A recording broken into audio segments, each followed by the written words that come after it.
A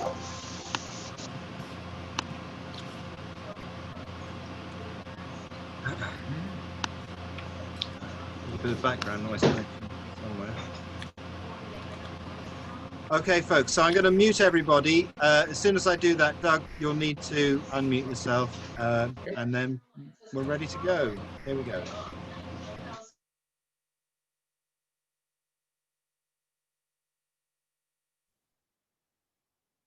Hey, hey, everybody. I think I should be heard now.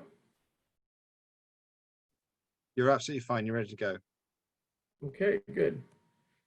So welcome, everybody. I'm Doug Matzke, and I gave a talk, several talks back in 2002 when I finished my dissertation. So if you go to quantumdoug.com, you can search down for my dissertation and those Anpa talks. So sort of a blog of all my presentations I've ever done. And I'm going to create a link just for Deep Reality. I'm working on this book called Deep Reality.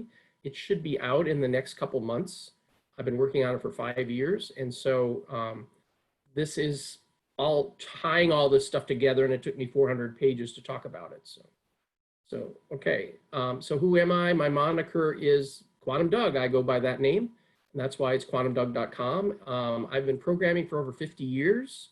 I was the chairman of the FISComp conference in 92 and 94. And there was an Anpa session where we had only Anpa people talking in 1994. The 1981 conference, there was a similar conference like this. It was renamed after the fact to be FISComp 81. And Richard Feynman was the keynote speaker on there. And then there was also FISComp 96. Which Tom Toffoli was the chairman of those two conferences, and he's a famous quantum physics guy from MIT. So I've written over 40 papers and 10 patents, specifically this one, Will Physical Scalability Sabotage Performance Gains? It was in the 1997 IEEE Computer Society's computer magazine, and was a lead-off article about billion transistor processors. And this is like required reading for anybody in computer architecture anymore. So what the FISComp and this paper have in common is that they basically are talking about limits of computing. And I have a lot of talks about there that limits of semiconductors and limits of software and limits of, you know, what's keeping us from being as smart as humans, essentially. So finally, I got a PhD in quantum computing in 2002, but I started it, and then I've been doing research with Mike ever since then. Ultimately, I got a $1 million SBIR grant in 2001, 2002, and 2003, and we were building neural computing and quantum computing, which is some of the things we're going to talk about today. I'm going to talk about the neural computing part in my next talk next Wednesday. So also, I'm a certified master practitioner in neuro linguistic programming, and I'm also certified in a couple of energy techniques like Reiki 2 and quantum clearing systems. So that's related to NLP. And so I'm working on this book with William Tiller, and he is the Stanford professor who was working on subtle energy work. And he had his own lab, and we met a couple of years, 5 years ago, and we decided to write this book together.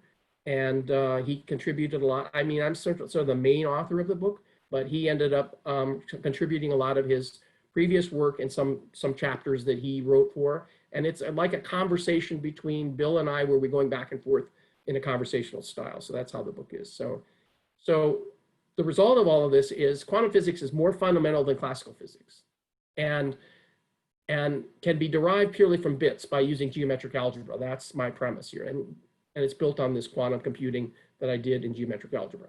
This paper is a survey of this proto-physics research that I and Mike Manthe have completed over the last 25 years.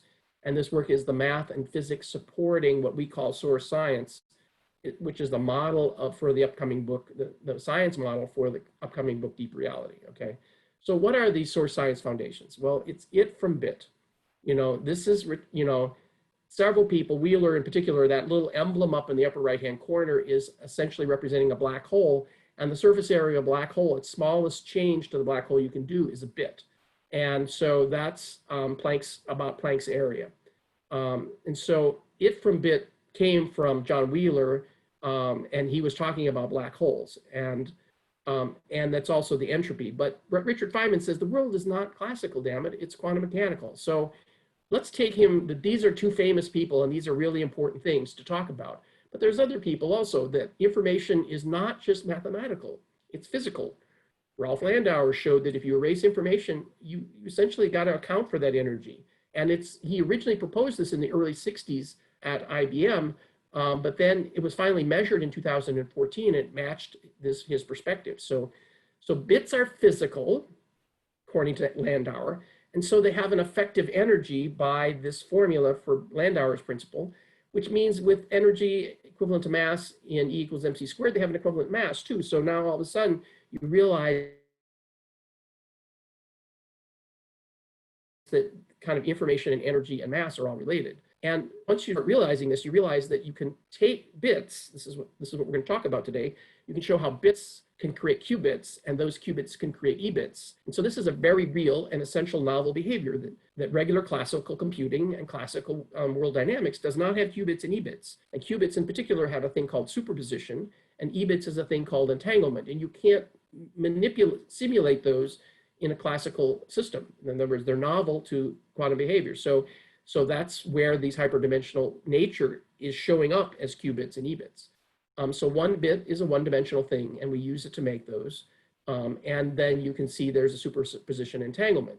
But the big part of this is once you have this entanglement and superposition, you get quantum registers where you have let's say 1,000 qubits. It'd be 2 to the 1,000 states to compute faster than any classical computer. And Shor's algorithm was shown in 1994, and Shor was at the PhysComp 94 conference. He had just invented his algorithm that shows that you have more states at your disposal than there are atoms in the known universe. So even if you could take all of the atoms in the whole universe and put them into a computer, it still wouldn't be big enough to solve this problem. The number of states in the universe is actually 2 to the 300. So that tells you how big this number is.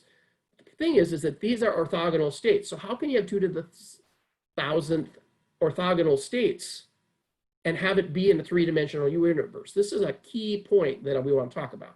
So we're going to be talking about the first 2 items today. This third item is going to be the major aspect of next week's talk. So we'll kind of skip through. But I always like this saying, quantum mechanics is the dreams that stuff is made of. And that's what we're going to talk a little bit more about that in next talk. So the non-metric protospace and prototype looks like this. Okay, so Mike says a co-occurrence, which is like A plus B over here. Hopefully you can see my mouse. A plus B, those are 2 vectors, and it's equal to B plus A. So those vectors are co-occurrence. He calls that a co-occurrence. Okay, and in order for that to be true, essentially they're in abstract time, in space, they form like an abstract space primitive in the sense that they are simultaneous. Okay, and because that's what the plus means. It actually means the same thing in Hilbert space, but nobody ever looked at it that deep. Likewise, if you see C-B, this is what Mike was talking about yesterday, this is the co-exclusion, is that if you see this state here and later you see this state here, then some operator must have changed it because these things are mutually exclusive. And the way you know they're mutually exclusive is that they sum to 0. So this is what a Boolean bit is. It can, if C was a Boolean bit and you subtracted C minus C, you would get exclusion, but it's basically mutually exclusive states that can't both occur at the same time. That's what the 0 means. And so again, simultaneous of plus is absolute. This is not relativistic. If it wasn't relativistic, we can show later that this is a qubit, A plus B is a qubit, that if it wasn't relativistic, as you went near the speed of light, the qubit would dissolve because it wouldn't be simultaneous anymore. So we know that that's not true. So this kind of math is like pre-space and pre-time. And in fact, this probably should say proto-time, not prototype, for the title for this slide. So we're going to go through the coin demo again real quickly here because some people may not have seen it, but I also want it as part of this video. So here's the setup. Person stands with both hands behind his back, and the person shows one hand containing a coin and then hides it again. And then later on, he takes and shows another coin potentially another coin. He shows a coin, but it's indistinguishable from the first. So the question is, how many coins does he have? Okay. And this is what Mike did yesterday. Okay. So this represents one bit. Either you have one coin or you have greater than one coin. Okay. So now the person holds out his hands and again, and he shows two identical coins. And again, they're identical, so you can't distinguish them. Okay. And so now you receive one bit since you just resolved that ambiguity. So you received a bit. And Mike's famous question is, this is a co-occurrence because they happen simultaneously. And the question is, where did this bit of information come from? Okay. And so it's because it's the simultaneous presence of the two coins. And that's what Mike said, is that essentially this is non-Shannon space-like information. It's derived from simultaneity. And it's also, since this bit of information came, well, essentially that represents, from Landauer's principle, some kind of effective energy. Well, what does that mean if two dimensions are now somehow combining to one? They're communing so that they act as one unit instead of two units. That effect of a co-occurrence actually creates energy via Landauer's principle. And we think that might be the energy of the Big Bang. In other words, the Big Bang had all these unrelated quantum dimensions, and somehow they started communing together, and that would create this effective energy. So there's an idea that, and we're going to talk about that again later on in the next talk when I talk about another mathematical trick has that same property, you know. So let's talk about what is geometric algebra, okay? We have scalars, we have vectors, we have bivectors. So what are these things? We're going to call them n vectors and multivectors. So a multivector space is of size n, where if you have G0 through G4, we're going to talk about. And these are the elements of the, that's what this is the set theory notation. And it says it contains these elements. So as you can see, the number of elements that you have, the totals, this is the elements it's combined, but the total number of states is 9. Number of permutations of this that you can have is 9. And the next state is 3 to the 2 to the n. So the next one is this cubed, and then or squared, and the next one is squared again, and the next one is squared again. So as you can see, this grows very big, and these are the primitive n vectors of these, and then all the permutations of those is this count, okay?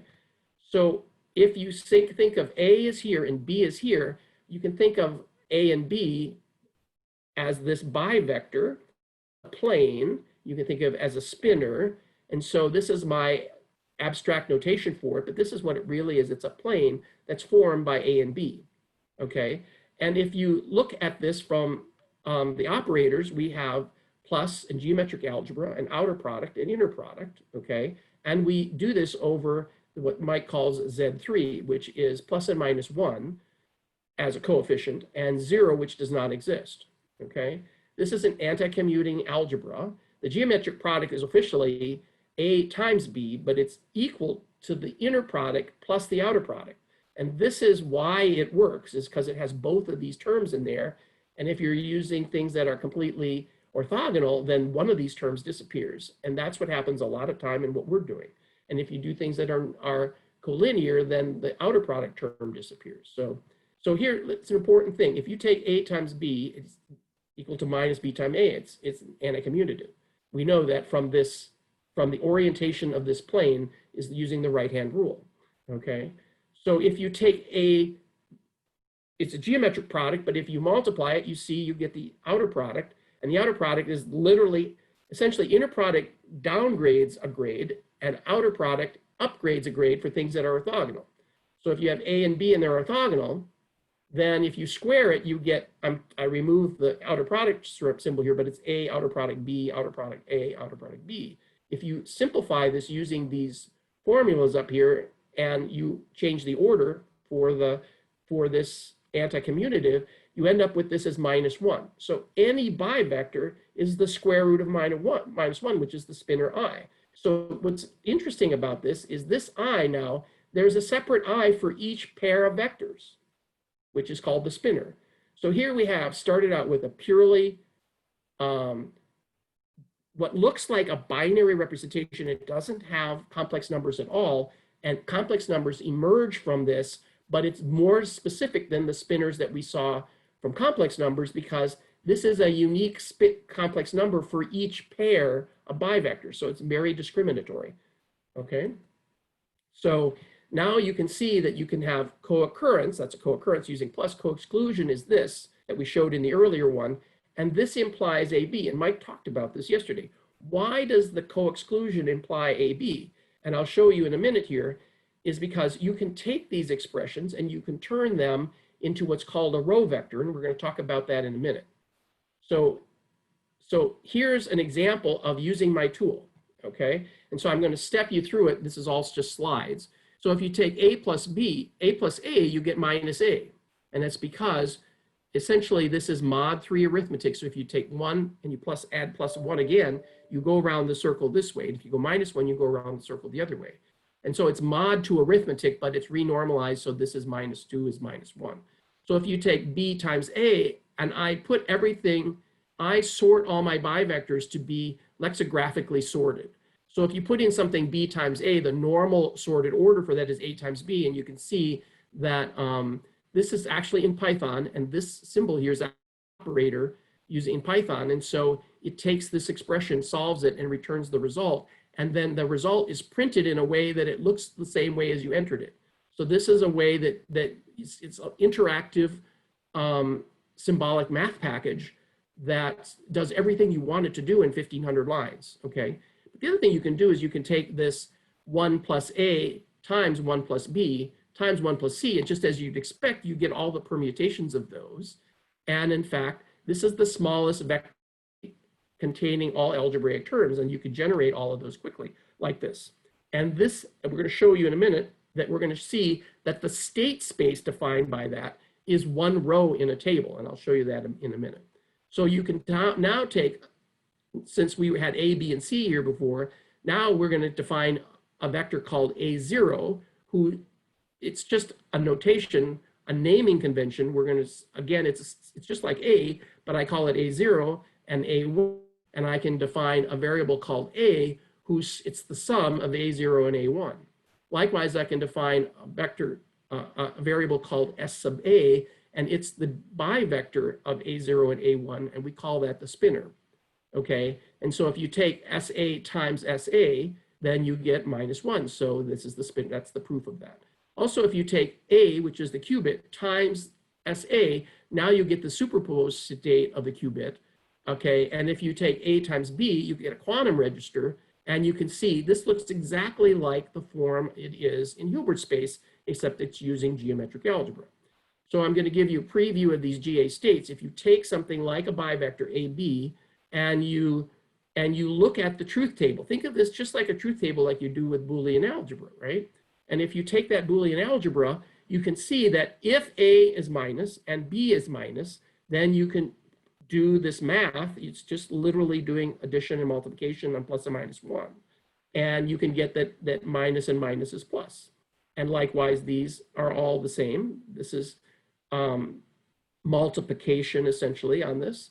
And then plus and plus is plus. Okay, so this is the truth table. And this is, since this is an outer product here, it's actually multiplication. Okay, and likewise, you can do the same thing for AB, you can do the same thing for A plus B, and I'll show you some more details about this. And we can easily compute the row vectors and what we call we're going to show this in a minute, and also later in this talk, which is the bit content of that thing, and what we're calling its signature is for that state. So that's what that all looks like. So this is the mod 3 addition and mod 3 multiplication. It's just like you'd expect. Plus and plus is minus going around that circle. And minus is plus. And if you have plus and minus, they cancel each other. So this is XNOR logic, essentially. If the same, then invert. If different, then cancel. And likewise, multiplication is the same way. If it's the same, then if it's plus. If it's different, then minus. So you can see this is XNOR related, that the diagonals are two different ways of looking at that, but they're both XNOR for both addition and multiplication. So, so if you were to take something like 1 plus A, and you say, show me the GA states for this, this is the program that goes through all those iterations, and you can see that anytime I have a multivector where I have more than one n vector or a scalar in there, what you see is this output. It says if I have 1 plus 1 and a minus 1 from the A. They go to 0. So that means this state does not occur. So what's this? So this expression means that this is this row of the state table, and this one does not occur. So this is the lowest, smallest address of one item in this table. And in fact, this table is literally, these states are concurrent. They're not sequential. They're not mutually exclusive like in Boolean algebra. This expression means all of these states where some of them are plus, some of them are minus, and some of them do not occur, they are 0. So that's what that means. And if we take a slightly bigger example, you can see the same thing, where you can take all these expressions and you can see, now this is the proof that I was talking about before. If you assume you have A and B, you can see that one row in this table includes all of these terms. And so A times B must exist. A outer product B must exist because it's required to express the smallest element in this in this row table here. So what we do is we take this output column as an alternate representation for the algebraic form. Okay, so it's a dual representation. It's both algebraic and it's this versus this row state vector. And we can do fun things with this. For example, we can take something like the next larger one example is where we take 3 qubits. This is like we're looking at a three states, 3 vectors. Okay, and so you can see we can do this, and notice this again addresses one row in the table, and it's the last row here, and this is the form for it. And I can write an expression. I can say, I want a minus here. I can generate a program that says, give me a minus here, a plus here, and a plus here, and I can write an expression that does exactly that because these are reversible. It's like a Fourier transform. I can go back and forth between them, and they're equivalent. So each row state is a multi-vector sum of all n vectors. So this is a discrimination aspect, essentially. This is XNOR related logic.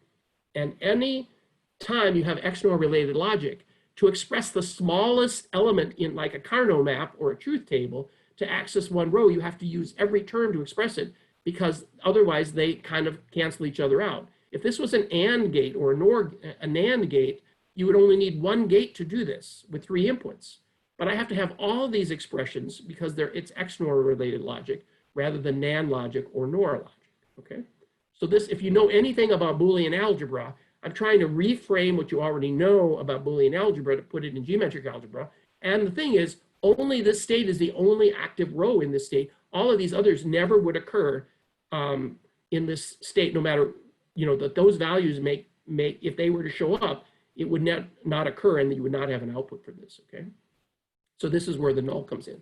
So likewise, we can take 2 things and sum them together. And this is what I'm interested in showing you here is that this was one of them is row 0 and the other one is row 7. And if I add them together, all the terms that were in common that had the opposite sign get subtracted out from each other, and it's automatic optimization. So this is really handy to know that you can combine weird things and you can see what the simplest form is. It's like automatically completed to the simplest form. And the reason why this is the simplest form is it's the sum of things that cannot be combined. And these are all independent items. They're bivectors or trivectors or whatever. So, okay, so these rows, and what's interesting about these is these row states are linearly independent. Literally, I can take this row state, this row state, and this row state, take the expression for each one of those, combine them, and then they are independent, linearly independent, and I can add them, and they produce the same result as if I had taken those 2 expressions together and combine them algebraically or using the row state vectors form. So how is this useful? Well, you can say, well, here, rock, paper, scissors. Mike has always been interested in rock, paper, scissors. He was saying it's probably a mutex of some kind, okay, mutual exclusion. So here's the little image of this from Wikipedia. And if I define the problem this way, I have player 1 in green and player 2 in yellow. And so I've relabeled these to be player 1 P for paper, rock, and scissors. Remember, I said it's lexicographically ordered. So all of my tables are lexicographically ordered. So if I put them in this order and I look at this row and I say, I only want this row here where scissors, only one of these, rock, paper, scissors, is valid for each one. So this is all the permutations. There's 3 rules, but there's 2 winners for each possibility. So what I can do is I can say, here's this little thing that says, go in and tell me what the formula is given P1 sub S and P2 sub R. So I've created all of these vectors already, and it gives me an equation for row 10, okay, and row 12. I can be more specific. I could say, I want P to be minus, and I want R to be minus, and I want S to be minus, but then this thing blows up. And what's interesting about this, if you look at row 10, it just looks like this, and row 12 looks like this. It's just like, oh, it's just like we saw in the earlier graph, right? And here's row 20, 33, and 44. But if I add those all together, it automatically optimizes, and this expression looks just like what I programmed, P1S, P2R, and the minus here says who won. If it's yellow, then I put a minus front, it's player 2, and that's because I put player 2 is winning. Like 1 is +1 and player 2 is -1. So I put player 2 to be minus and player 1 to be plus. And so you get this expression, and I've written a program, and I'll show this in my third talk on this, where I can say, go use this expression and have two people play by entering in either one of rock, paper, scissors, or the other one playing rock, paper, scissors. And I can evaluate this expression, and I can say who won. And this is the actual solution for the solution in geometric algebra, and it uses these concurrent states. So this is a pretty compact solution. In fact, this scales to rock, paper, scissors, lizard Spock, which is the one used in the Big Bang Theory episode, and it shows you here's all the rules. Here there were 3 rules times 2 users, so it was 6 options. Here there's 10 rules for rock, paper, scissors times 2 users, so there's 20 states. But it scales, you know, for both of these. So this is an interesting result, and it's a very compact solution, and it basically shows that the things that you care about show up in the algebra, and things that you don't care about kind of disappear. It's kind of interesting to see these results. So let's talk about these graded spaces, okay? A single vector literally is a bit. There's no distinction between a bit. It has an orientation, and if you have a vector like A, you could have a prefix to it, and the prefix could be 0, which means that vector really isn't there, okay?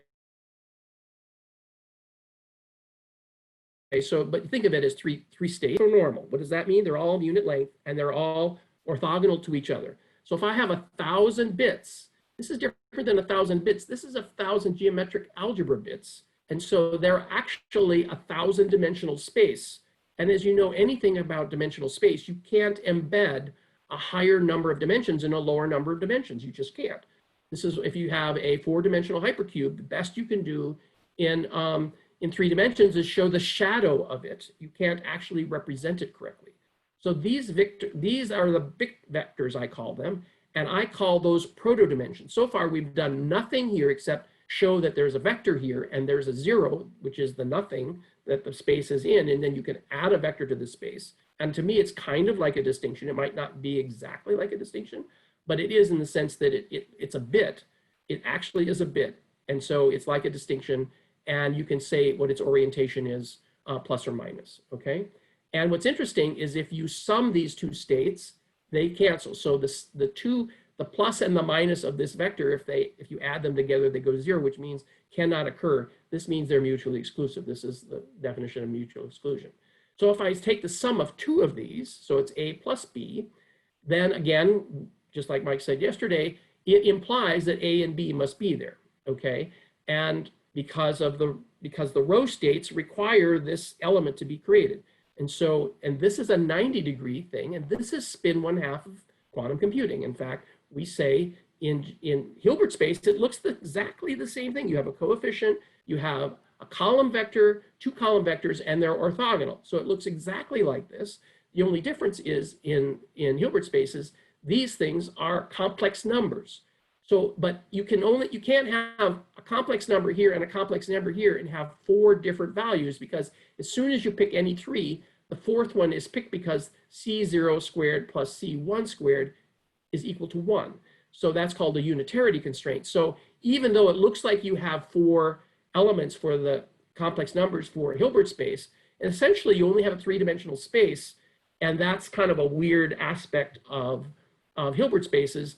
And so by definition, you have the same thing here. You have A and you have B and you have AB, which is this orthogonal vector. You can think of this as the cross product of A and B, but it's the geometric product of this plane. And that's its own orientation. So you have a three-dimensional space for Hilbert space, and essentially you have a three-dimensional space for geometric algebra as well. And so this is why it can represent a qubit. And so for my dissertation, I showed that all the states, there's 81 states for this, and that you can show what each of those states are, and you can say whether or not what they are. So what you get is you get qubits, and we're going to show in a minute here that you also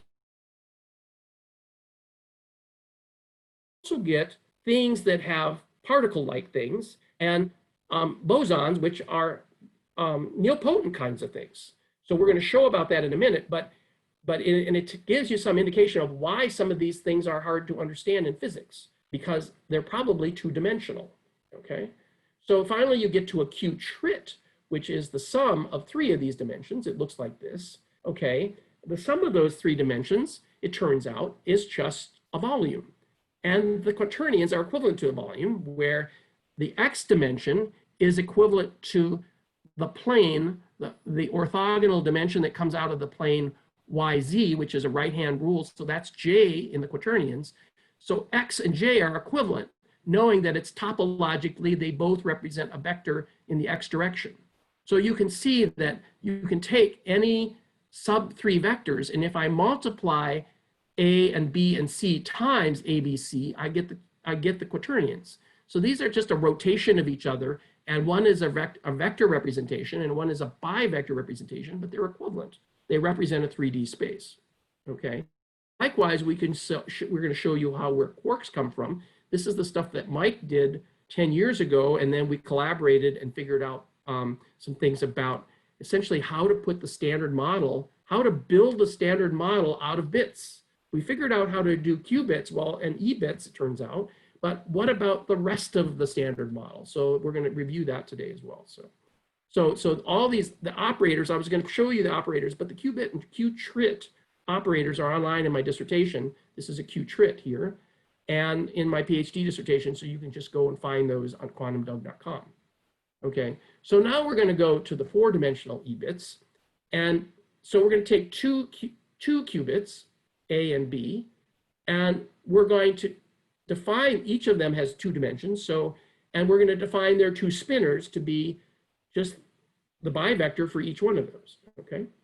So the net result is, if I were to take the geometric product of A and B, the geometric product is equivalent to the tensor product, but makes n vectors, not vectors. What do I mean by that? If I take A times B, I get this form like this. It's all the permutations of A0 and A1 and B0 and B1. It's all the permutations. It's identical to what the quantum register is in tensor product math, except here they're making it sound weird. It's like this is a notation for a vector, but this is a column vector, column vector, column vector, column vector. They're four orthogonal states. But notice in geometric algebra, these aren't vectors, they're bivectors, and they have an orientation. So the orientation out of the bivector is the same as the orientation of the vectors in Hilbert space. And you say, well, that seems pretty nice. It looks the same. It means something slightly different because these are bivectors, not vectors. And that's the important part of it. So Chris Doran from Cambridge, I think it is, from Cambridge, or he's from Oxford, he went about the same time as I was finishing on my PhD. Of course, he's really smart, not just as smart as I am. He's much smarter than I am. And he wrote of all physics. Go find his book, Chris Doran's book, and he wrote all the physics in geometric algebra. And you can see, like, a bivector is like angular momentum. It's a plane, you know. So the point is, you can put a lot of physics in geometric algebra, not just qubits like I did for my dissertation. So what the other thing you can do is you can define a Bell operator. So, you know, if you take a qubit A and multiply it times spinor A, and qubit B and multiply it times spinor B, you get the rotation of each of those qubits using the spinor. But what if I said, well, what if I had the spinor A and spinor B simultaneously applied to this state? Likewise, or S sub A minus S sub B. And so this is using this as an operator. If I do that, I end up getting something that looks like this. And why is this important? Because this here looks exactly like the entangled states. So here I took a concurrent operator. Sorry? Yes? Can you all hear me? On. Was there a question? Yeah, I think Mike had a question. Or Well, I'm not sure how quick I'm going to get through all these slides. So if you can jot down your question and we can go back to the slide and during the question and answer period, okay? So the point I'm trying to get at here is that, again, it looks lexicographically very similar to the entangled photon pair that you get from Hilbert spaces, but it has a fundamentally different meaning here, because if I take A times B, notice I'm doing all geometric products here, I get this state that looks just like the entangled pair, photon pair, okay? And these entangled states, B sub I and M sub I, are the result of this, okay? But what we can find, what I did and I proved for my dissertation back in 2002, was that these Bell and magic operators are singular. In other words, in geometric algebra, 1 over B and 1 over M does not exist. And I, two-way in my dissertation, I proved this by exhaustively looking at all 43 million examples, seeing if I could find something that would cause a factor from here. So I exhaustively proved that. It took a week of computing time to prove that, okay? And back at the time, I think it took me a month to compute that worth of computing time. But I can also show it in closed form, and I did that in my dissertation, that due to you get an, if you assume that that it's possible to have this, you get an inconclusive results from some other simplification that you can do. So you get a null result, okay? So both of these are proof that they do not exist. And this is fundamentally different, that they're irreversible, the operators are irreversible, and it makes sense that it does this, and because when you multiply this out, these forms right here, you get multiplicative cancellation.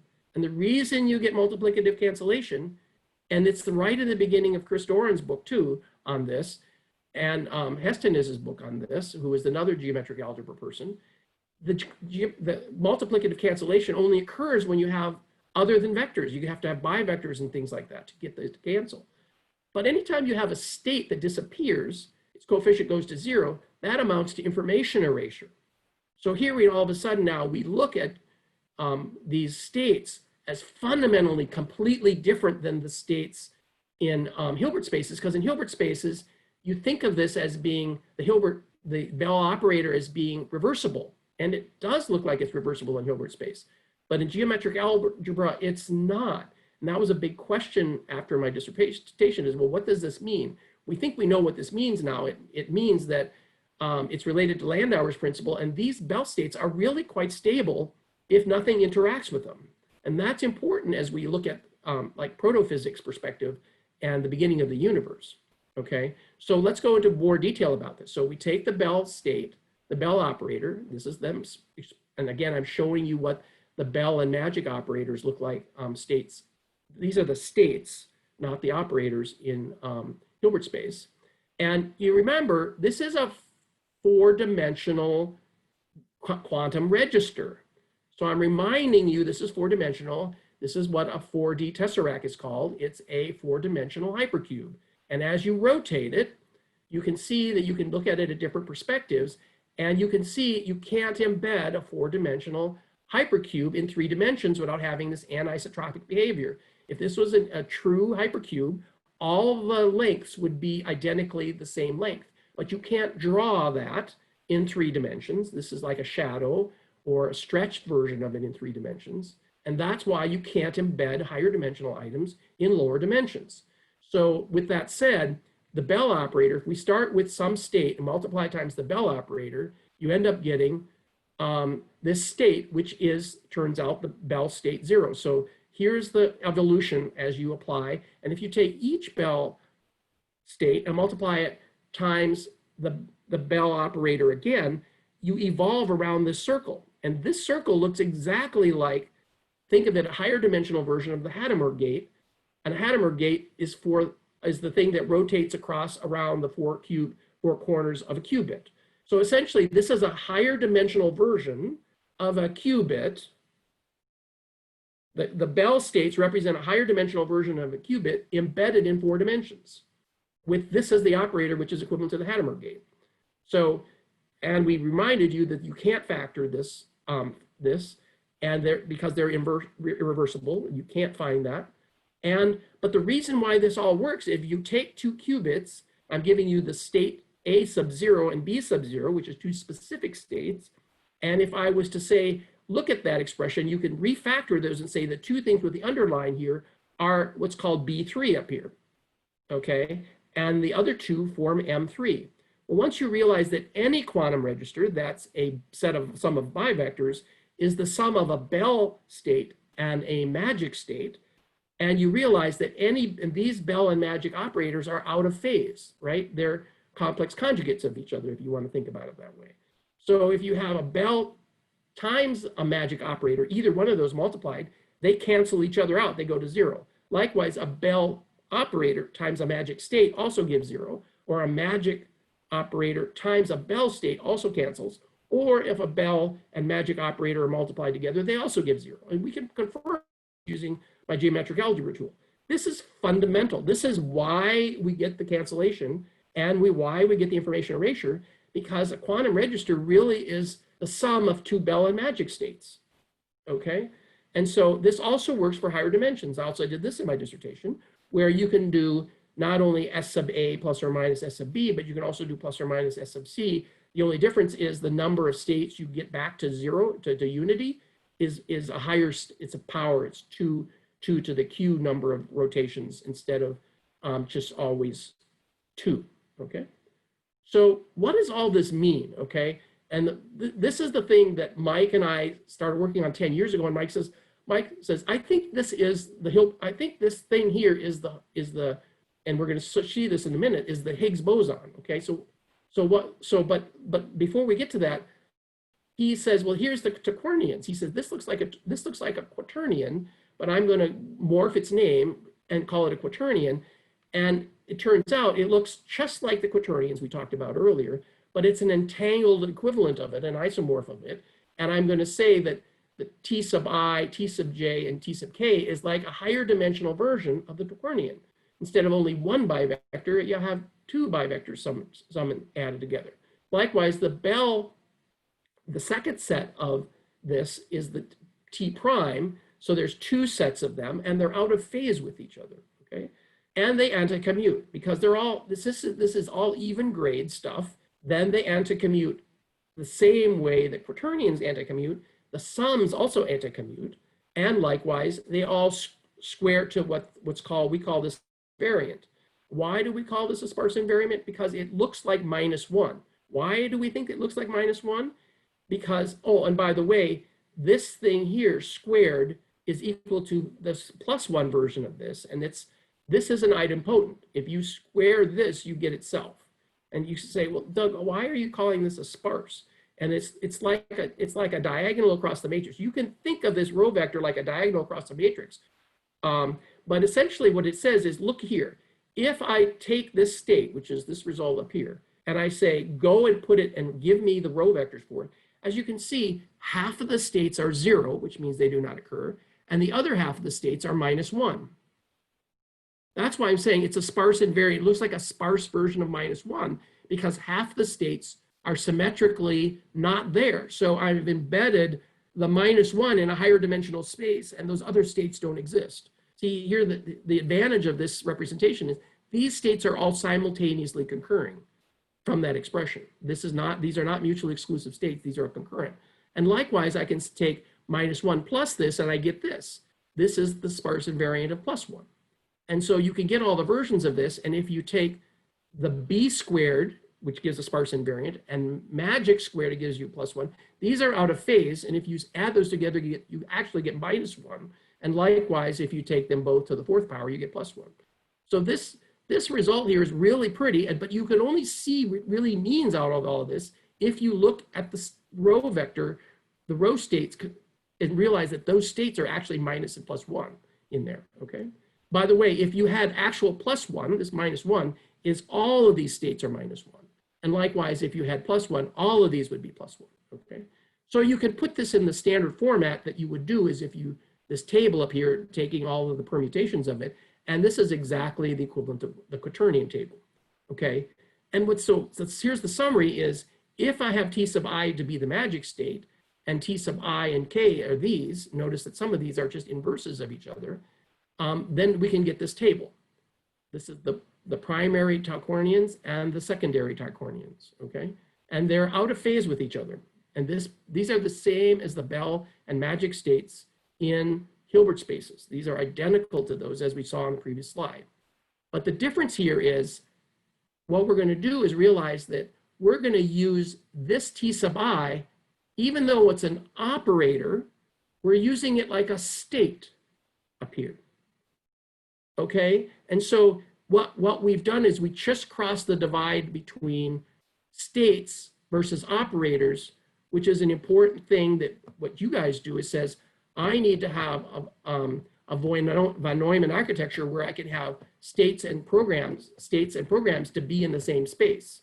I call this verb-noun balance in the sense that, and in fact, you can't represent these in a Hilbert space because the magic operator is a different representation than the states of the Hilbert space for the magic and Bell states.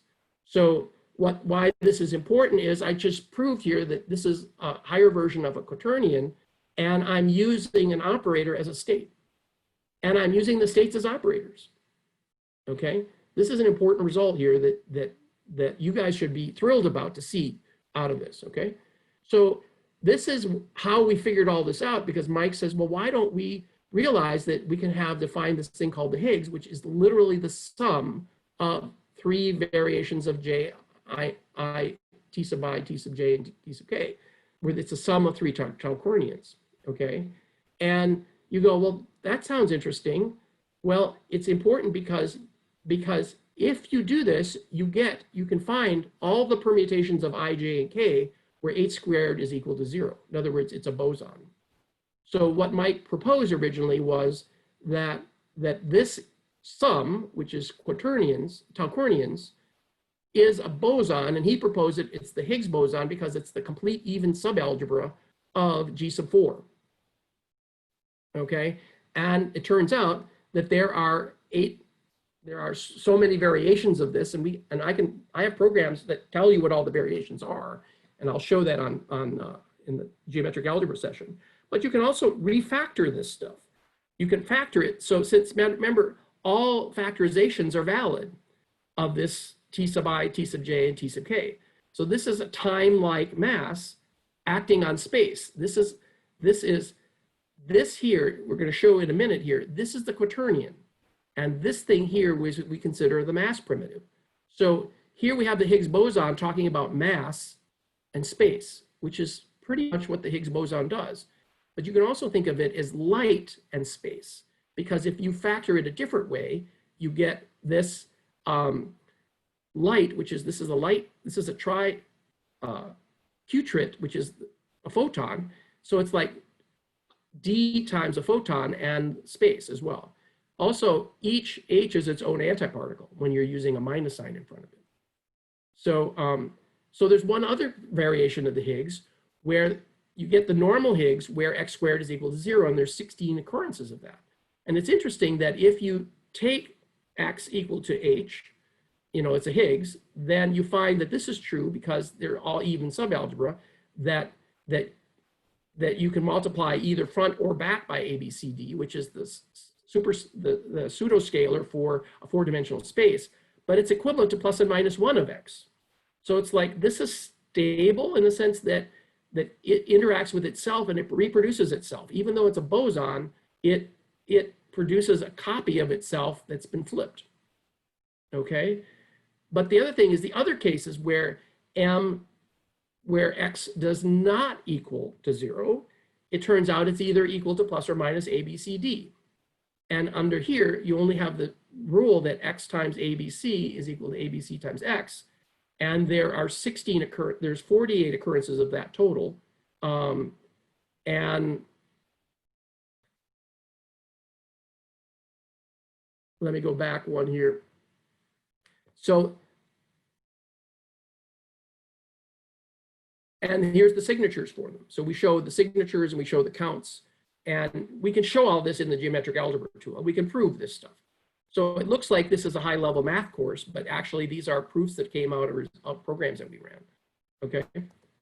So, well, what does all of this mean? Okay, once we know that these are entangled, something that looks like this is an entangled, and it's a quaternion element. It's one of the quaternions, okay? Tauquernions, I mean. If you rotate that by XYZ, then you get a variation of it that looks like an odd algebra rather than an even algebra. And also you can take the odd algebra and turn it back into an even algebra.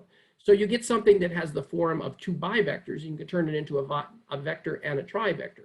And this is just rotation in the space, okay? So if you take the Bell operator, which is also a state, or any of the other Bell states, which is V0 and V2 are just inverses of each other, and you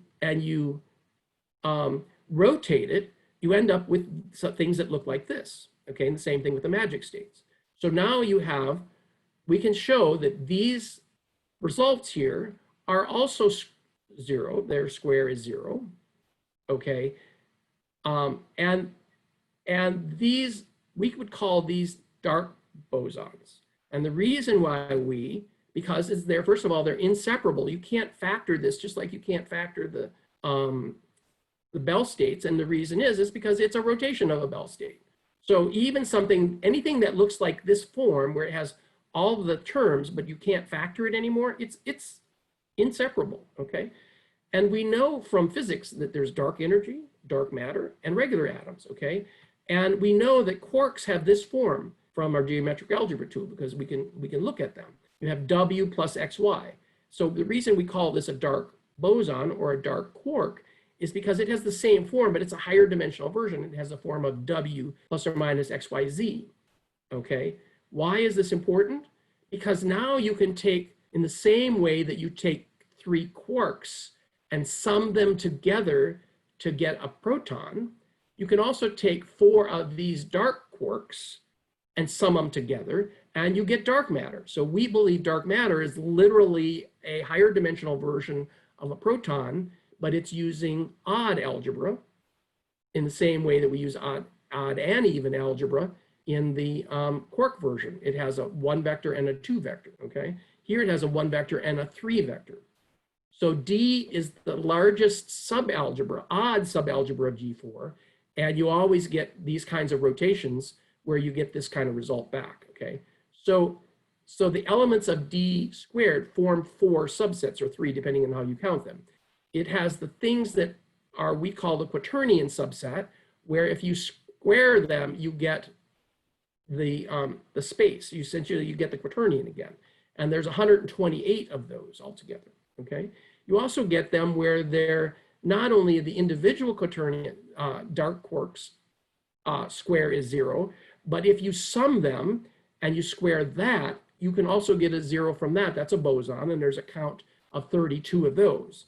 Likewise, there's 2 subsets where their D squared is equal to, looks like a qubit, the sum of 2 qubits. So I've been factored into a 2-bit, and if you do D to the 8th power, you get 1. So there's 96 of those. 80 of them are of this form, and 16 of those are of this form. In other words, this says, I'm going to show this in a minute here, that what this representation means is 448. It means there's 4 of one kind of state, 4 of another kind of state, and 8 of another kind. So this might be -1, +1, and 0, or it could be any permutation of that. It just says there's 4 of one kind of state, 4 of another kind of state, and 8 of another kind of state. As you can expect, this says I have 1 of this state, 1 of this state, and 14 of the other state, and these might be all 0. So this is like the first graph that we showed you, where I have 2 of them that are specific, have a state, and all the rest of them might be blank.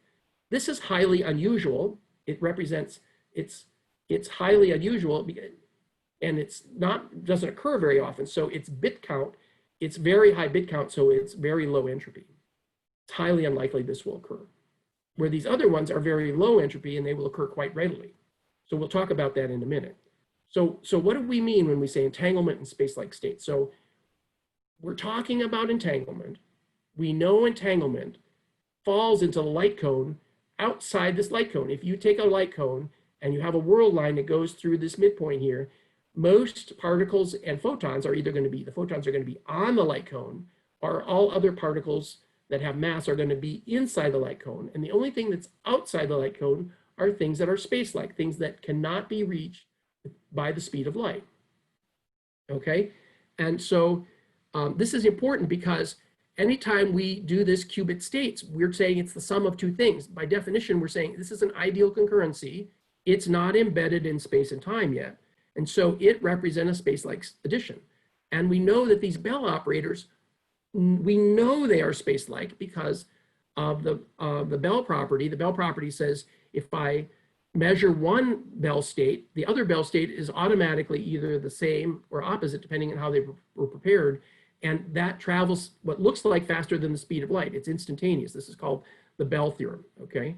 And so we know that this Bell state acts space-like, which is why Einstein didn't like it. Einstein says he didn't like it because it looked like it was violating relativity, but it isn't because it's in higher dimensional space. So the point is with all of this, we see all of this stuff is entangled, including the bits, the tau quaternions, the Higgs bosons, the dark quarks, the dark matter. All of these things are significant because they're all entangled and they're all space-like. So as soon as you start thinking, well, what does space-like really mean? That's the key to think about concurrency, parallelism, and out-of-time behaviors, because they're not embedded in four-dimensional space-time. They can't be. They don't fit. You can't fit. You could simulate a high-dimensional space inside 3 dimensions, but you can't fit a high-dimensional space inside 3 dimensions, okay? So how did we find these bosons? Well, we wrote, using my tool, I have this little function that iterates through all the permutations of A and B, and it says, apply that state, whatever you give me, and square it to be, and I want the value to be 0. This is the formula for finding all the nilpotents. And I can run this for A and B, or A for G2, G3, and these are all the bosons. There aren't any others. And we see out of here, this is the photonic. This is the weak bosons. Here are the quaternions. This is interesting because a quaternion is nothing more than a pseudo-scalar rotation of the photon, okay? And so the quaternion itself is also bosonic, which means space itself may be bosonic and nilpotent. What does that mean? Mesons have 2 quarks in them. They're bosonic, but they're a particle, but they act like a boson in the sense that they show up 2 quarks. And likewise, the strong force is the sum of 3 of these quarks, okay? They're the set of those that have this form that are nilpotent are the strong force. Likewise, we can do the same thing for G4. The difference is that G4 has 7,200 different permutations of this and that are nilpotent. And one of them is being the Higgs boson and 28 other signatures like this. So what are all those nilpotent things? They're probably reflections of this stuff up there, but there might be other stuff like the Higgs boson didn't show up before this because it didn't have enough diversity in the state space to express it. So G3 is equivalent to the Pauli algebra, G4 is equivalent to the Dirac algebra, and you'd have to ask Mike Manthe more about what that means because he proposed that. So likewise, we can say particles are unitary, the same formula, except I'm putting a 1 here instead of a 0. These are all the things that are unitary. Their square is 1. And this shows up the neutrinos in G2. This is why we know that the neutrinos are probably in G2, because there's a unitary thing in G2. Okay. Likewise, you can see electrons look like this form. Notice that the electron here is, if you take the boundary of this, you get a trivector. So electrons are related to the electric primitive, which Mike says is the trivector. But you also get protons. Protons show up here, and they're the sum of 3 vectors and 2 bivectors. But if you rotate it times x, y, z, you get a neutron. So a neutron is 2, and you can get this same summing by doing quark algebra. So likewise, this vectors show up here, but also this 4 vector shows up here as a mass carrier. okay? So one of the things you can find out, and once you know where things are unitary, and you know that this idempotent property exists where x squared is equal to x, if you know, and u squared is equal to u, which is unitary, then you can prove that for every unitary thing, which is a particle, there is an idempotent which is related to measurement by this formula, and you can simply do the proof yourself. It's easy to substitute and get that solution. So, and this is the kind of thing that you can prove really quickly in this algebra. So we're getting close to the end here, so I don't have very many slides more to go here, but I wanted to show you, this is the standard model. So this is a summary of what we talked about. And like I said, Mike and I did this 10 years ago, and what we showed is that this formula looks like the formula for the neutrinos because they're a two-dimensional unitary particle, okay? But what we notice is that this state form has these state vectors, and notice there's this fourth term here in red. And so like, instead of only having 3, there's actually 4, and the fourth one is the sum, like the fourth neutrino is the sum of the 3 antineutrinos. If you were to sum these 3 up together, you would get this one. Likewise, if you were to sum these 3 up together, you would get this one. Because remember, addition in this space is equivalent to multiplying the algebraic expressions together. So as you can see, there is a fourth antiparticle in here because there's room for it in the topology, okay? And nobody's ever seen this before. They talk about the fourth, there's talk about a fourth neutrino. They talk about it, the photophobic, protophobic, I think it's photophobic neutrino, and this may be that particle, but it shows up right in the topology. Likewise, there's electrons, they show up here. We get twice as many, and we think this is the chirality, that electrons actually have 2 forms. There's not just 3 of these. There's the particles, the antiparticles, and then the 2 chirality versions of the electron. So we have twice as many as we expected here, and that's the chiralities. Likewise, here's the quarks, and we think this is what the quarks look like in our geometric algebra. So what does this mean? The graded, if you look at the standard model now, instead of looking at like the last graph, if you do it by graded, it looks like this. You have 1 qubit, 1 bit is G1. If you have 2 G2, you end up with 4 neutrinos and 2 bosons. Notice the Z and W bosons are also only 2-dimensional. They're not 3-dimensional. So then you finally get to the quarks. You have enough weight. You don't have any way to express anything else besides this in a qubit. Finally, you get to G3, you have enough way to express it. You get the quarks, you get the electrons, and you get these other bosons. Well, you have one other extra boson here. We're calling it the X boson. It may be related to X17, this is the quaternion. So how come we see the photon, but we don't see the quaternion version, even though they're there? And likewise, there's this huge space of 43 million possible states out of here. And it might look like this with the dark quarks up here, dark particles here, and other Higgs boson and dark bosons like this, okay? So this is 43 million cases. By the way, you can't go to G5 because 43 million squared is equivalent to the number of hours since the beginning of the universe. So you can't go iterate through all of those things to get to G5. So we're going to talk about complexity signatures, and I know I'm probably running a little long, but I think I'll be able to wrap it up pretty quickly here. So if you take these row vectors and you take these 2 versions of the expression, these look very different, right? 0, 1, but that's why I was saying you take the number of counts of one kind of state, take this count of the other kind of state, and you sum them all up, and then you sort them. And you'll find that both of these expressions have this capability we call 044. It's that one of the states has 0 count, 2 of the states have 4, and the other state has 4, okay? So this is the complexity signature, what we call. Okay, and if you were to go in and show the complexity signature for this, you would find that there are really only 2 complexity signatures for G1, okay? And that's because you have either something that looks like this signature with a 2, or you have something with this signature which is a 1. These are scalars and these are vectors, or scalar variations of, plus or minus 1, plus or minus x, or x. They all have the same complexity. And the difference between these two, if you just saw a scalar in this, is 1 bit. Likewise, if you talked to G2, you did the same thing, and you said, oh, I want to have 0 and break it in. You find there's only 4 bins. And why are these 4 bins the same? Because then you can say, well, if there's 4 bins and you can have the count here, you can find the information content of these counts.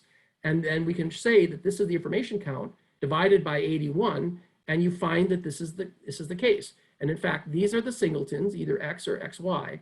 And you find that if you sum them together, you get 1 less bit. This is the coin demo exactly showing up in these counts.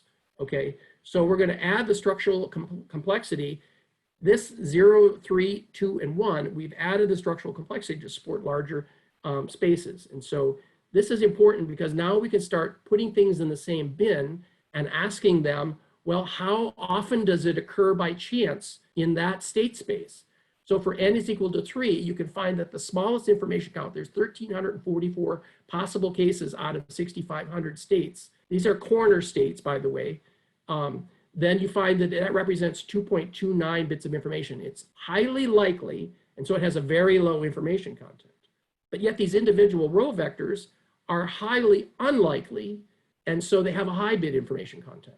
And so you can see if you just put these 3 dimensions together, what would be the likely states that you would get? And you can see that you get photons, you get this thing here that looks like a photon and a spinner, and you get qubits. Those are the lowest possible states.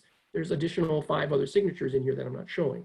But likewise, you can do the same thing for G5. Again, these are some of the computations that took me weeks to a month to run. And you can find that the lowest possible state is one of these G4. It looks like this. It has 4 of one state, 5 of another state, 7 of another state, total 11 total elements in the thing. And now you see that as 3.09. It's the lowest information content. This is the most likely state in G4.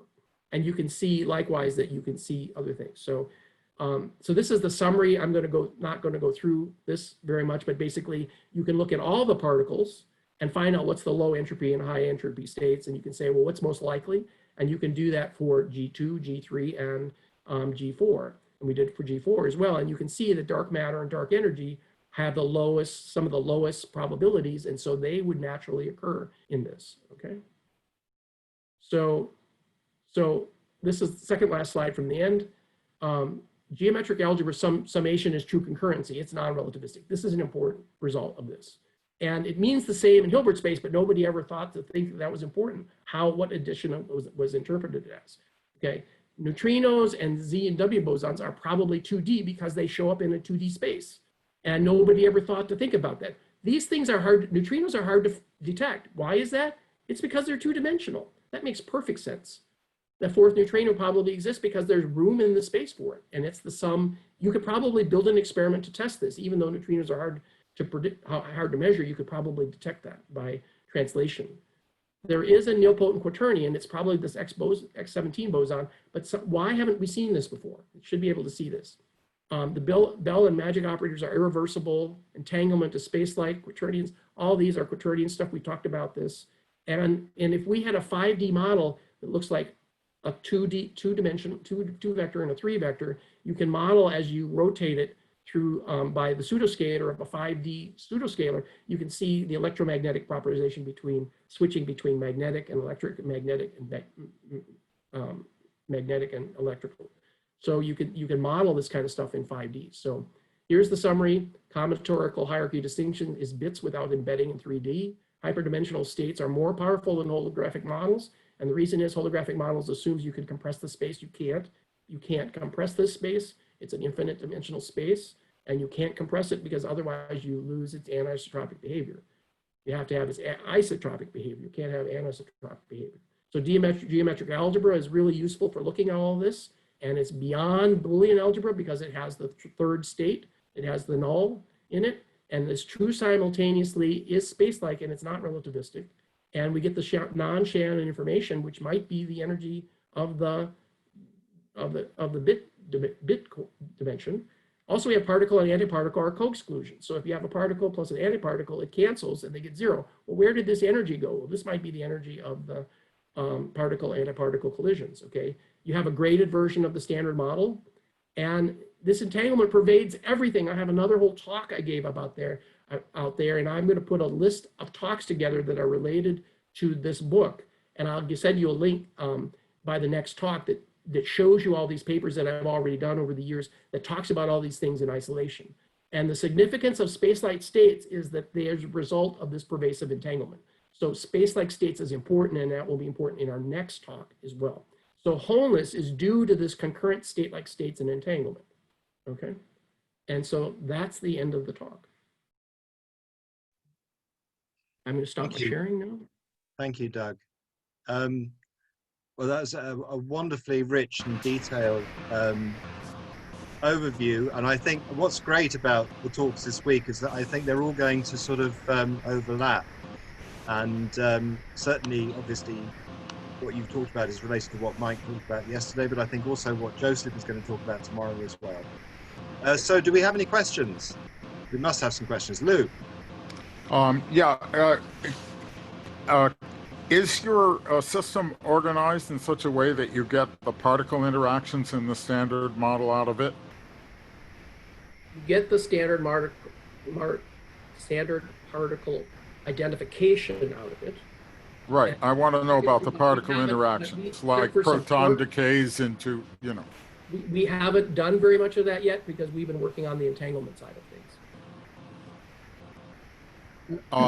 There is, wait, let me finish. Sure. There is a paper, oh gosh, I forgot his name, by a mathematician who saw how to do this in a simple piece by using the quaternions, how to get the standard model particle interactions. It's maybe related to what you did.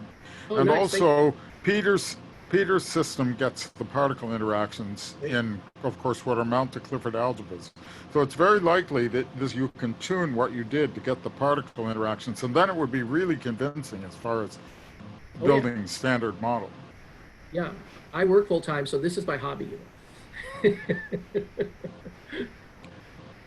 Okay, Joseph. Yes, thank you.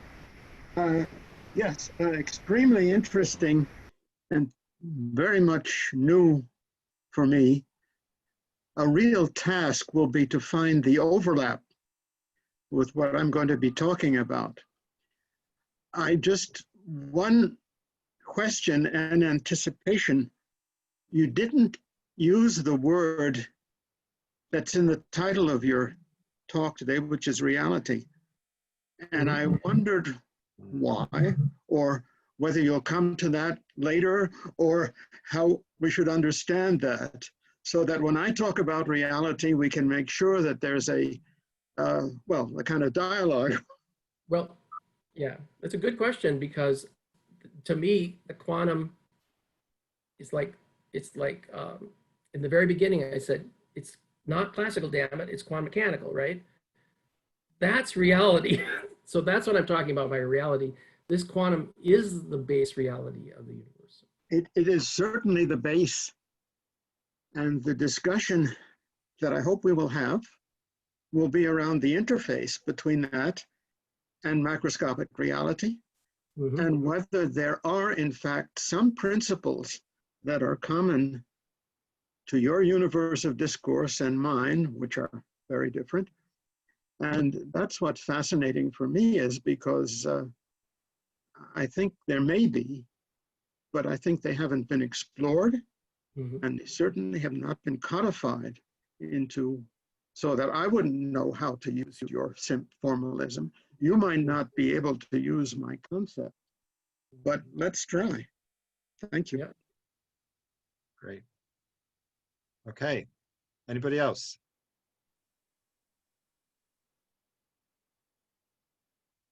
No, thank you. Yeah. Peter?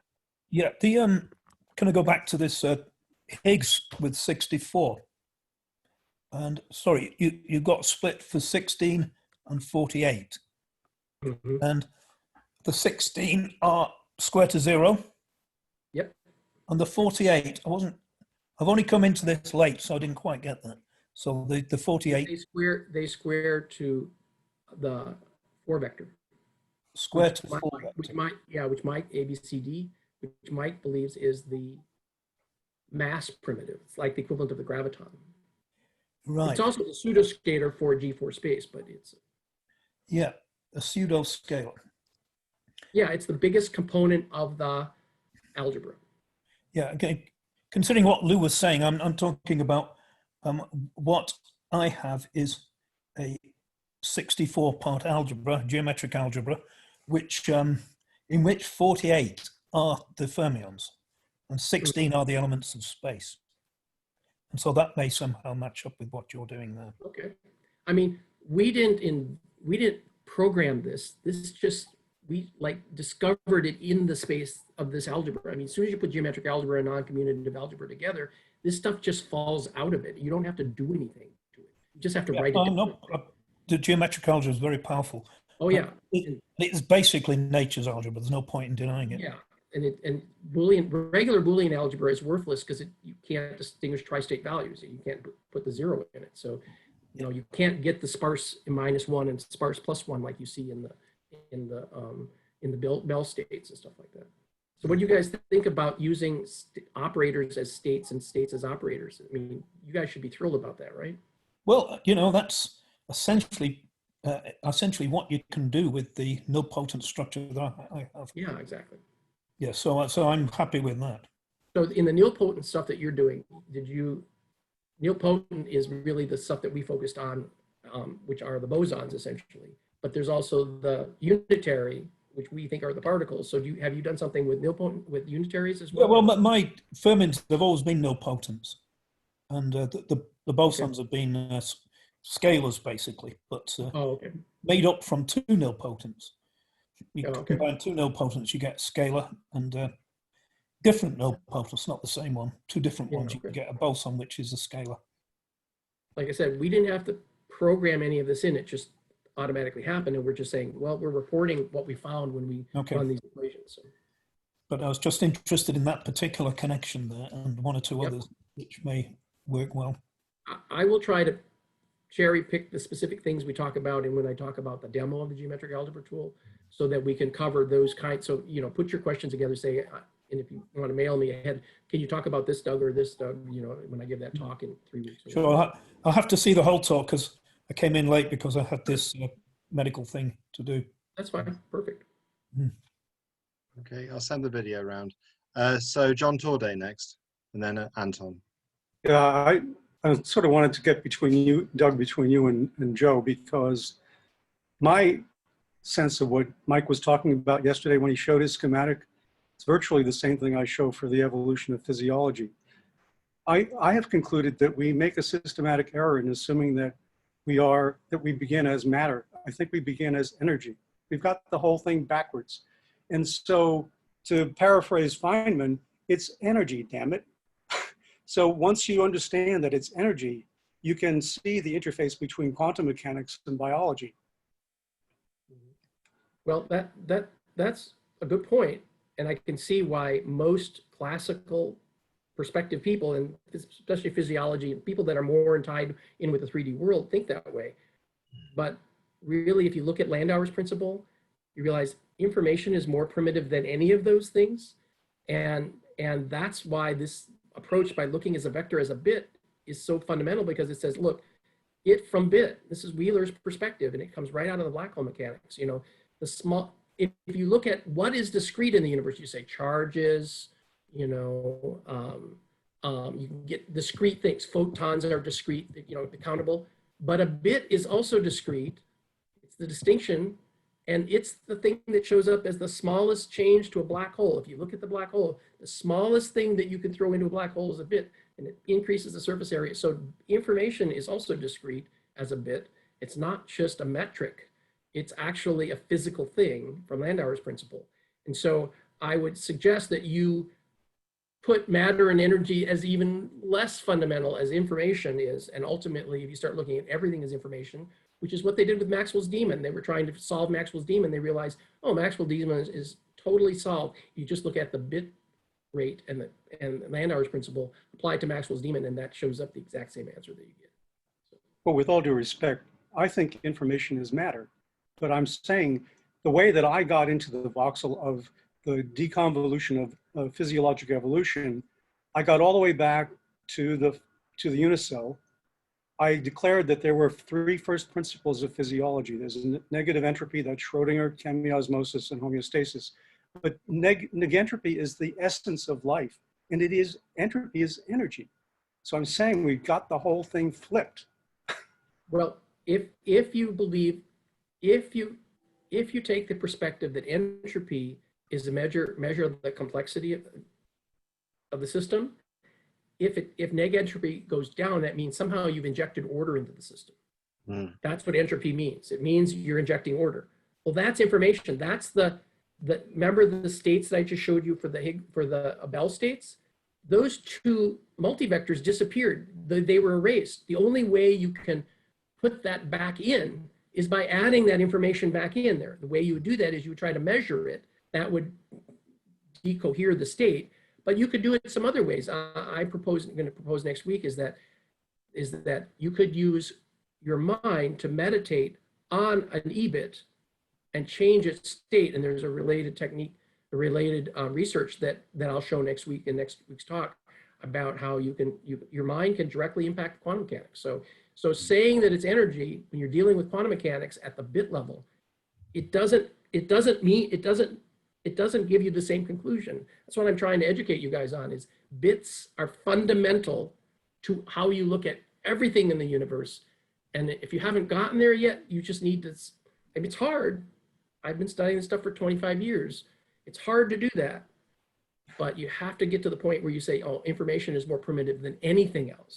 And once you do that, then you can start looking at DNA that way. You can start looking at biology. You can start looking at entropy that way. You can start looking at everything that way. Okay. One more point. So the way I got to where I got in terms of the biology and the quantum mechanics is by superimposing phylogeny on ontogeny. They're both the same thing at different scales. That's a wave collapse. Yeah. And once that happens, matter becomes, pardon the pun, immaterial. It's all energy. That's why I'm saying that I'm focused on the energy. But I understand what you're saying. I'm not sure how to, how to merge those ideas, but I think there's something important in the interstices of those things. I could see the result of this thing is we have a lot more individual conversations with people, not just, anybody can get on Zoom for free. So, we don't have to have group meetings. I agree completely. Yeah. And so don't be bashful. We're all isolated, but we don't have to be, we can start doing this. I mean, we use WhatsApp with my daughter in Switzerland, who lives in Switzerland now all the time, and we're watching our grandson grow up. So let's not be shy. Let's have these conversations one-on-one if we have to. We can fight our ontological battles for nothing now. It's really great. Now, who's next? Anton and then Nicola. First of all, I actually concur with what John just said, just out of just want to back him there. But my question, I've got two questions to you. You said the neutrino is two-dimensional, and then the others are three-dimensional. Is the one a sphere and the other a disk? Or how do I see this? And then my second question is, can you describe things like momentum with what you're doing? Well, so far, everything you saw, to answer your question, is not embedded in 3-space.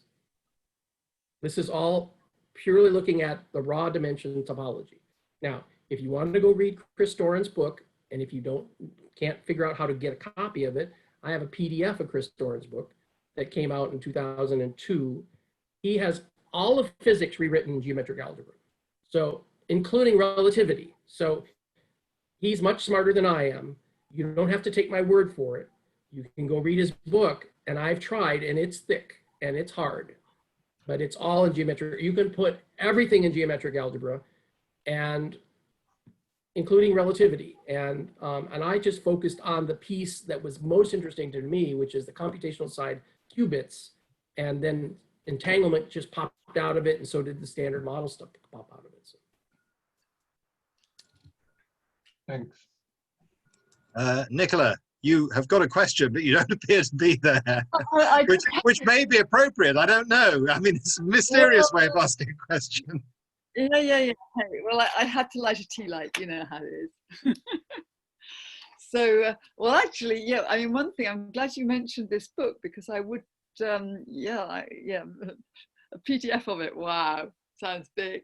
Yeah, it sounds interesting. I probably would have great difficulty understanding a lot of it. Yeah, because what I'm going to be very interested in your next talk.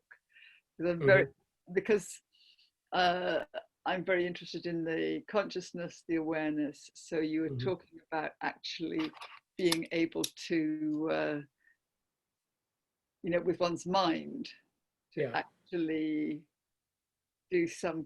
I'm still not quite clear what you're saying to do that, but it's also very nice. Again, you know, we're sort of aware that this is this. You know, I mean, actually we're on to 41, blah, blah, blah. But actually we've got more of a coming together of Anpa. And I'm remembering, actually Nina and Nadia Sutina haven't turned up. And Nina Sutina wrote a book about parapsychology. And at the beginning, Ted Bastin's wife,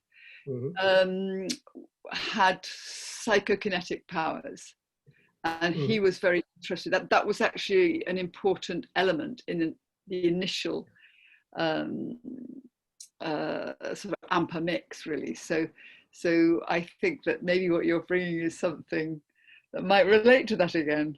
But actually, yeah. But another thing so I will go back to, like, there was a sort of side question to do with beginnings and things. And, you know, as you know, I say it's God, the divine, the ineffable.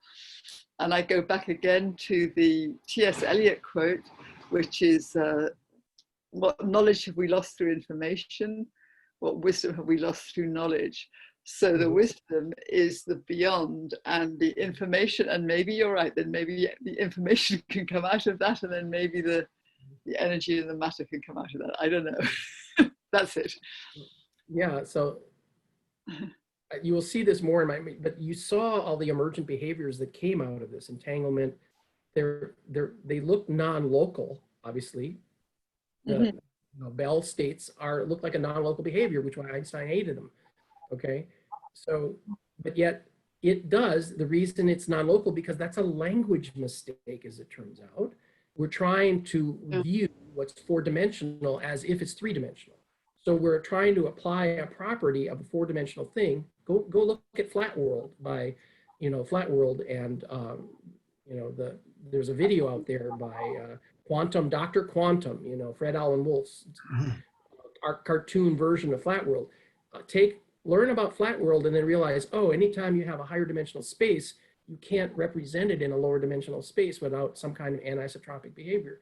So trying to apply what's a four-dimensional, definitely an Ebit is four-dimensional in Hilbert space and in geometric algebra. It's no different.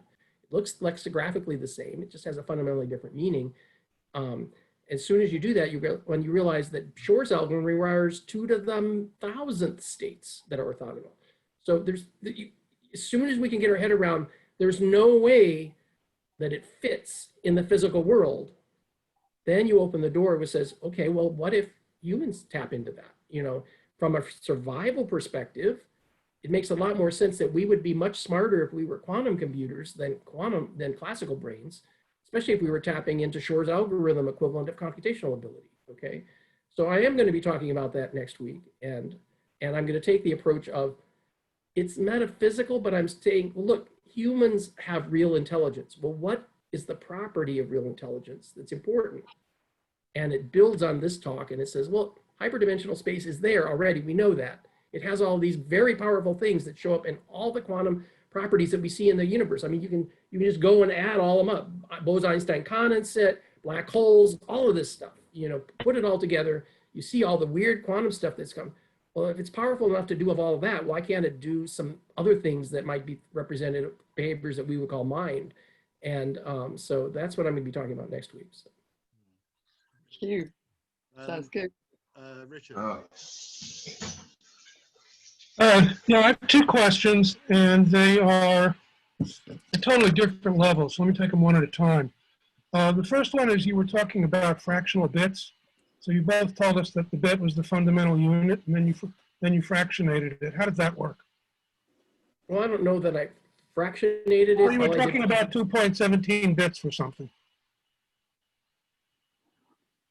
Oh, when I was doing what we call a Shannon information content. Yeah. That all that was doing says if you have 9 states, there's 9 possible corners of the cube, and you say these things belong in this bin and these things belong in this bin. You can say, well, this bin has 3 of the 9 and this one has 6 of the 9. So if you were to represent that in Shannon bits, it would say, based on the count, that this is 1.58 and this is 0.58. So it's just literally putting information measure on the statistics of the counts. That's all it is. Okay. Does that make sense? Thank you. Yeah, and it's literally Shannon information count, and I showed you all the stuff there, and you can, and once if you guys want the geometric algebra tool, you can run these same things yourself if you want to. I mean, it's not that hard. The second question is, most of what you said was directly applied to various elementary particles. Mm-hmm. And you've implied, and others have said, that this explains everything as in everything. And so I'd like to know, how does this algebra and the elementary particle physics apply to big things like life, and even an amoeba is probably too big. How about to a protein, which in itself already has about a zillion electrons? How does it apply? Good question, because we're working up from the bottom up, trying to do an Anpa kind of thing, combinatoric hierarchy, which is Mike's and my perspective, and I've adopted Mike's perspective on it. And we've been so busy just data mining what we found already here. We haven't gotten up into any higher things yet. Okay, so but we have looked at Majorana. One trip, I was in India for a month, a couple years ago. And Mike says, Mike says, can you help me with this math? And so I wrote programs to discover the properties of Majorana in this space. Okay, so you can write things to say, well, if you have this property, can you find examples of this property? And the answer is yes. You can search and find them. Or if you know what the property is, you can generate all the permutations of that and then explore it instead of doing 43 million cases or an infinite number of cases, as in 43 million squared. You can work in a bigger space, but you're working in a smaller subset of it, and you can actually do something useful with it. So, if that's something you want to see, I'd have to go look at that code. But anything if I give you the code for this, all of that stuff is in there. You can see how we did it. If you can read Python, you can see how we did it. I can learn Python. But... Yeah, it's the most popular computer language there is right now. So. Kids learn it. So. Yeah. I speak R. And even Mike Manthe has learned it. Yeah. I speak R, but I figure I could learn Python if I have to. Christine. Thank you. Yeah, are you unmuted? I have a comment sorry, to make. Wolfgang Beer here.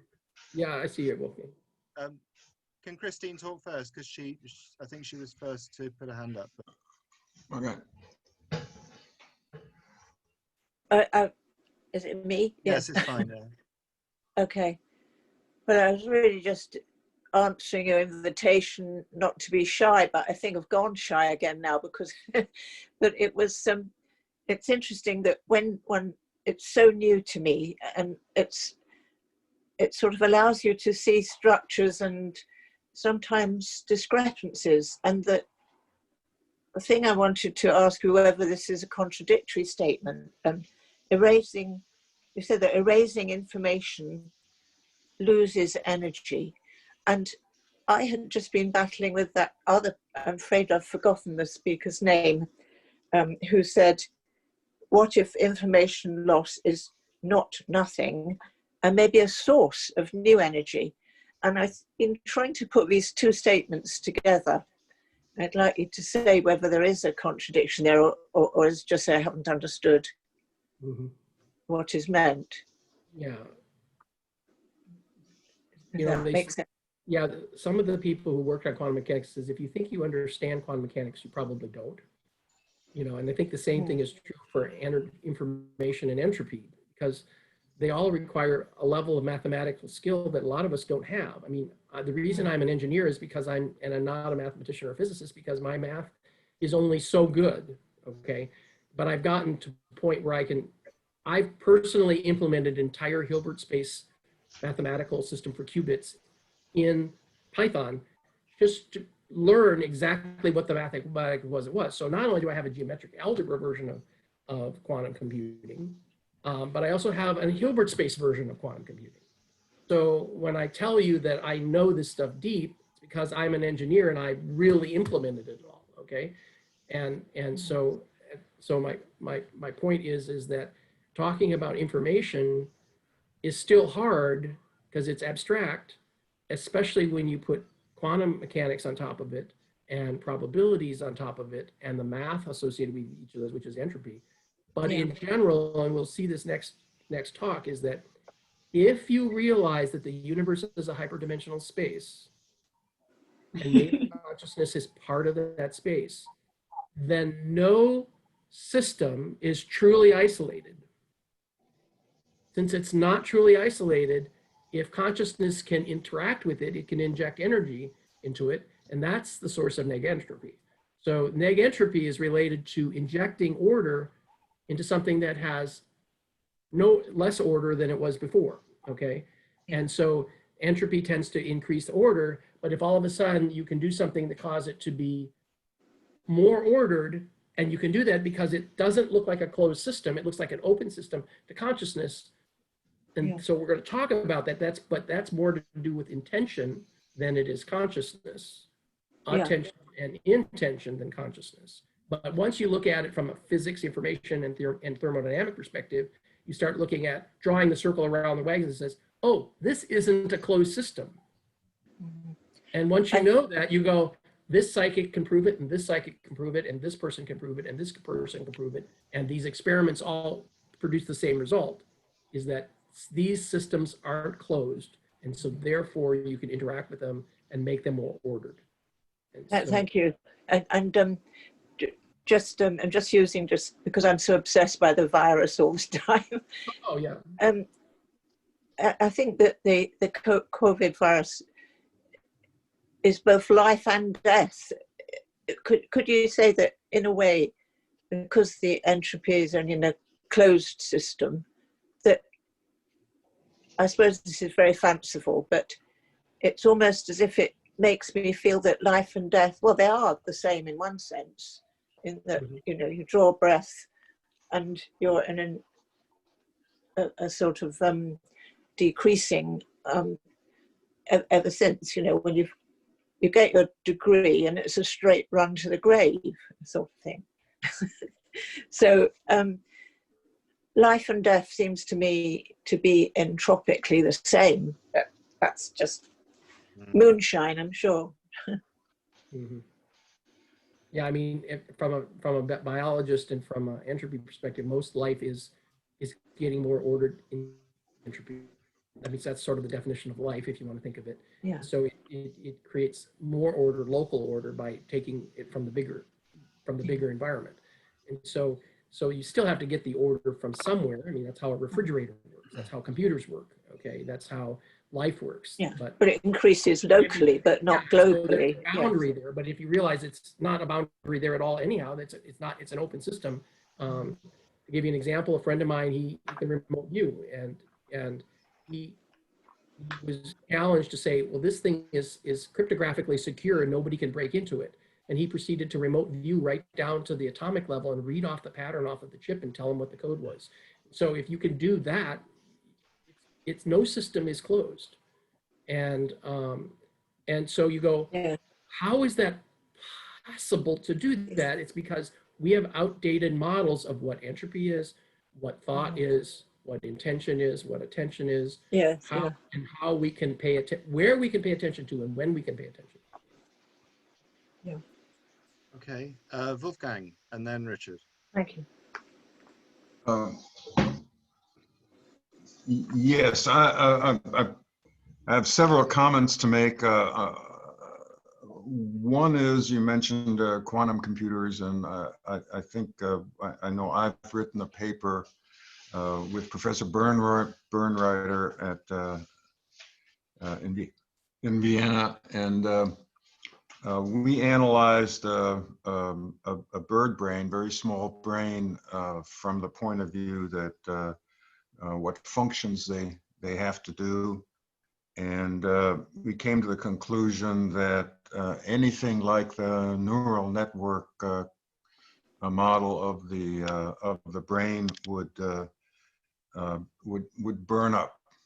In other words, the number of calculations that a normal bird does to, for example, an owl, we were looking at an owl brain, is simply too much for the brain to be doing if we considered a neural switching network of some kind operating in the brain. So our conclusion was that in some form, and there are indications now that quantum computers might work on biological warm systems as well.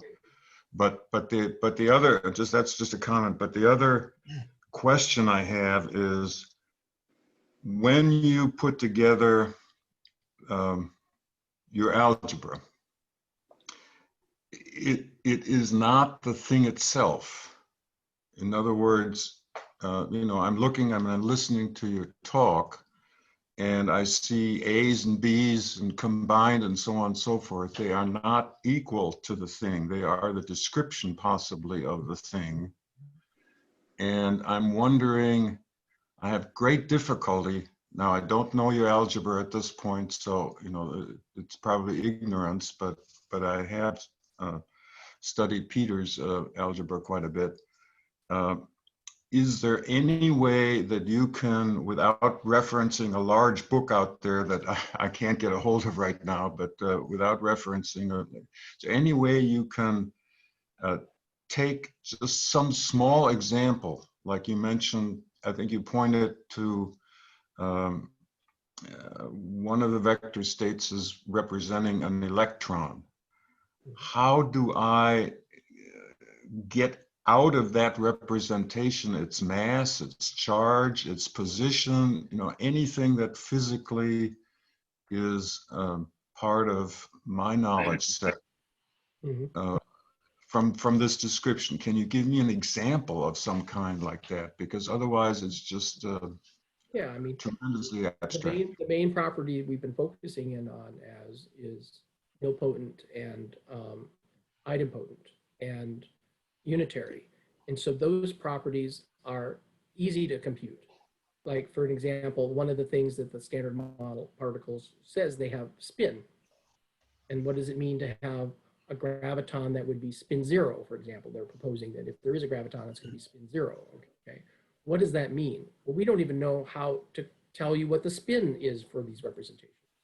But remember, this is a topological minimal representation.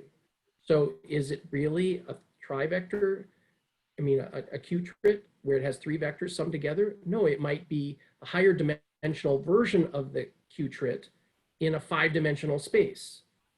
So, but it would have those same properties embedded in a 5-dimensional space. So we're just working from the bottom up. We've only gotten this far with the data mining that we've done. And like I said, a lot of the standard model stuff was Mike came to me 10 years ago. He says, I need help with this. And I realized right away that all of his states that he were using were entangled. And so it's like Mike approaches it from a block world perspective, and he doesn't see it like quantum computing like I do.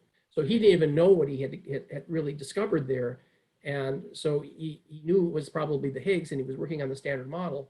And so a lot of that stuff is Mike's original insights about this.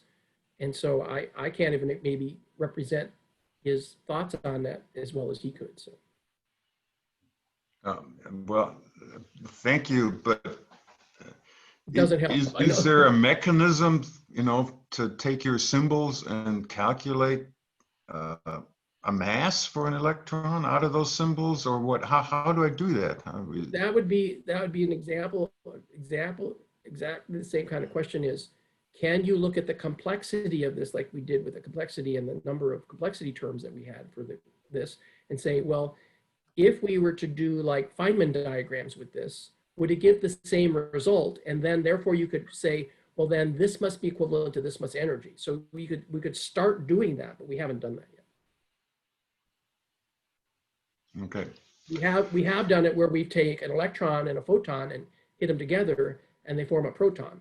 And we've taken an electron and we take several quarks and we can form a meson. We can take several quarks and turn it into a proton.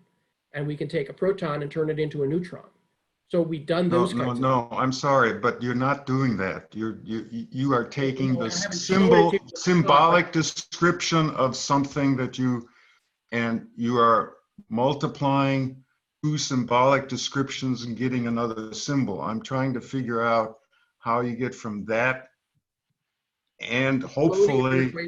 Yeah, the Schrodinger equation knows it's no different, yet they're able to figure out the orbits of the hydrogen atom. So my point is that it's all a mathematical model that matches up with reality. So that's, I don't know what else to tell you, that that's the way physics is done anymore.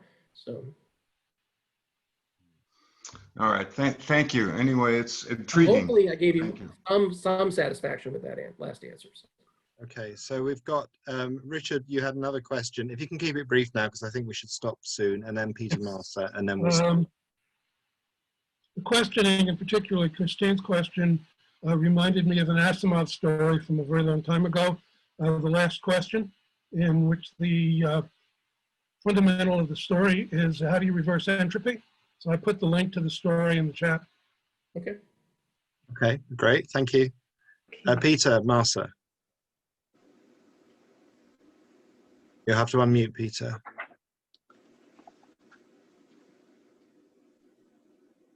Oh no, we still can't hear you. Going back oh, there we to go. Wolfgang's question, Frederick Parker Rhodes, in his theory of indistinguishables,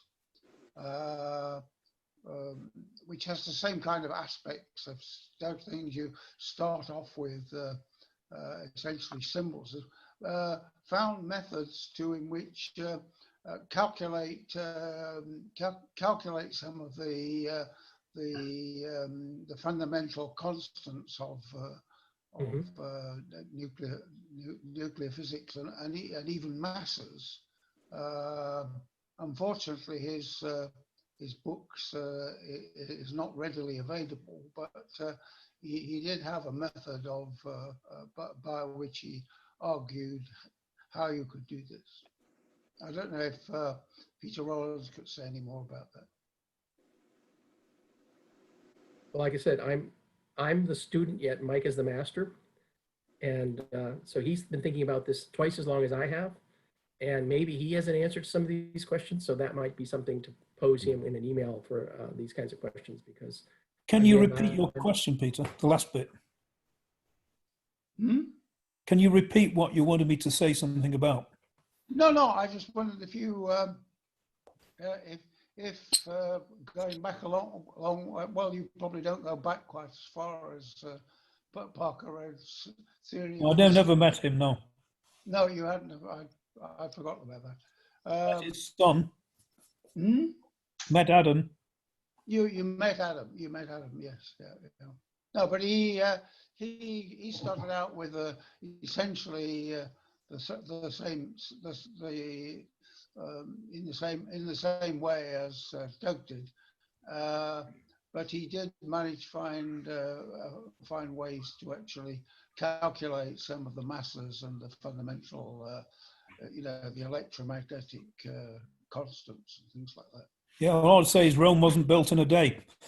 Yeah.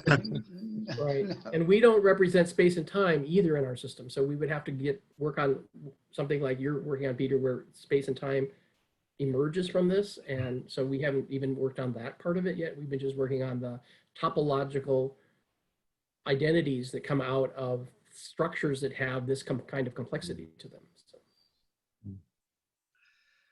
Great, folks. It feels like this is half the story, really, Doug, because you got obviously your software and your tool, which I'm very interested in seeing to come.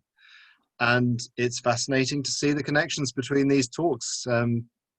Frankly, since we've started it, but particularly this week, it seems that there's a lot of synergy between what's being talked about. So thank you, all of you, very, very much. Thank you, Doug, for a fantastic presentation, tremendously detailed, and one that I will have to watch to actually absorb some of it, I think.